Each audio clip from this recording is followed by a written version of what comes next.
रही है। ये जो रेलगाड़ी है ये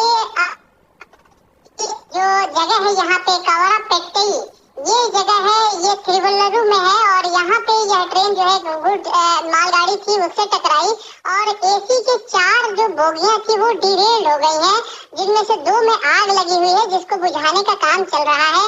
साथ ही साथ जो घायल थे उनको तुरंत ही जो नजदीकी अस्पताल में भर्ती कराया गया है।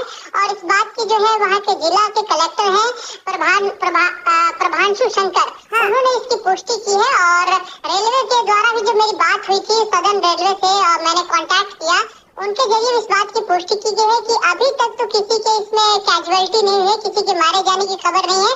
हाँ, बड़ी संख्या में लोग घायल हुए हैं जिनको नजदीकी अस्पताल में भर्ती कराया गया है।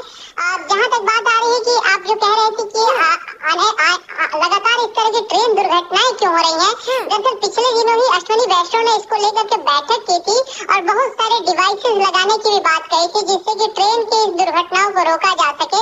लेकिन वहीं पे दूसरी तरफ देखा गया कि बहुत सारी ऐसी जगह थी जहाँ पे शरारती तत्वों ने कई बार ट्रेन को डिरेल करने की कोशिश की, चाहे वो गैस सिलेंडर हो, चाहे वो बहुत बड़ा पत्थर हो। इस तरह के ट्रेन के ट्रैक पे रखा गया। इसके बाद से ट्रैक पे जो है बहुत सारे जो है गश्त बढ़ा दी गई थी कि इसकी जांच की जाए और नियम कायदे को भी सख्त किया गया था। और इसी दौरान रेलवे ने कहा था अगर कोई इस तरह के कृत्य पकड़ा जाता है तो उसे कठोर सजा दी जाएगी, यानी दंडात्मक कार्रवाई को लेकर भी लगातार जीआरपी भी एक्टिव है। लेकिन अब चूंकि देखना है कि यह जो बिल्कुल ये देखना होगा कि ये घटना कैसी हुई, क्योंकि प्राथमिक तौर पर प्रथम दृष्टया तो ये बताया जा रहा है कि मालगाड़ी खड़ी थी और उससे जाकर ये ट्रेन टकराई है। कवच पर फिर से बात जरूर शुरू हो जाएगी। बहुत शुक्रिया।